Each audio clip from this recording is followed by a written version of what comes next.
Zee 24 तासनं उघड केलेल्या पुणे जमीन गैरव्यवहार प्रकरणातील आरोपी शीतल तेजवानीला अखेर अटक। झी 24 तासच्या बातमीचा मेगा इम्पॅक्ट। शीतल तेजवानीला आज कोर्टात हजर करणार। काल अटकेनंतर तेजवानीची ससून रुग्णालयात सुमारे 40 मिनिटं वैद्यकीय तपासणी। पुणे जमीन गैरव्यवहार प्रकरणी विरोधक आक्रमक। विधिमंडळ अधिवेशनात आवाज उठवून श्वेतपत्रिकेची मागणी करणार। सचिन अहिर यांची ग्वाही। अमेडिया कंपनीचे पार्टनर दिग्विजय पाटलांची उद्या खारगे समिती करणार चौकशी। तर पुणे जिल्हा मुद्रांक शुल्क कार्यालयाकडून आज हजर राहण्याची नोटीस।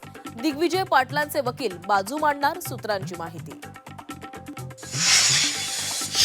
अतिरिक्त मुख्य सचिव खारगे समितीला 1 महिन्याची मुदतवाढ। पुणे जमीन गैरव्यवहार प्रकरणी चौकशीसाठी समितीचा कालावधी वाढवला।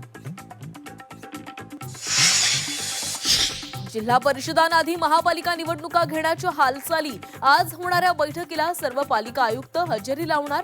आरक्षण मर्यादा ओलांडल्यानं मिनी विधानसभेच्या कार्यक्रमात बदलाचे संकेत।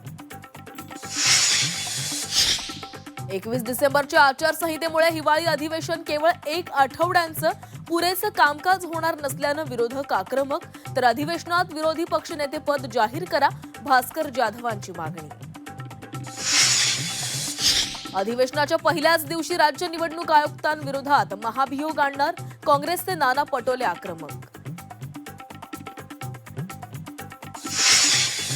रशियाचे राष्ट्राध्यक्ष पुतीन 2 दिवसीय भारत दौऱ्यावर। पुतीन यांच्यासह रशियाचे अनेक मंत्रीही भारतामध्ये येणार। तर भारत रशिया एकमेकांचे लष्करी तळ वापरू शकणार। संरक्षण कराराला रशियन संसदेची मान्यता।